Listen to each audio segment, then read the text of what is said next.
Tari matavy fandalovana ny fiainany eto tany mahaiza makafy aiza dinanao ankizy leo zava-boribory anao kobolefa kivy atao fahatsiarovana azy rehetra vita tany tately afatrako tsy efa laniko mamy irino ho tafity anao tody hatramy farany zavatra natolotra tsy maintsy misy sarany falavona tsy atalana no freny tsy tanteraka zay retireto maly ata-po isao manjeraka raha mifaniriny te alaina hatramy pera tsy any anjara tsy safidy fa efanao sehatra sojanony natolony tsy misy alony felaka mbinany zay atao tsy hiditrany angano tsy raha ny alahelo mareta tokatrano andaony tsisy tsiny sady makafoano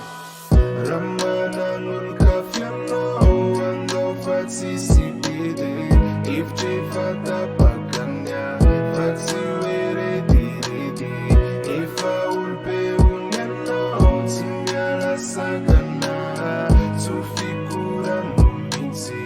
raha zay no endrasana fotoany alika mandalo zay vita rehefa leo mampimenao ty aveo te mila kisa le neta etirenana nanao anampitsisa ho tateraka aminao iriny anao tafity sovaly tapatata efa leo miatrikady velomany napetrany papay te mampamangy zay vizaka makaina evo tapaka azy tohatra lesika taloha angambo alaina ohatsy dino ny anjarana vakolongy mety andrape maliamy kono fanfo anaty tsaja oko zay mifanahina fa miferimbolan'olatsy solafo ay amindra leo orina zay volaka sira vitsy andamana pilotra nge mangidy dispay anao tsy raha tsy ny safidy tsapao mivitanao tolo mpilarikô tsy hosolony akoro fa izy ande solo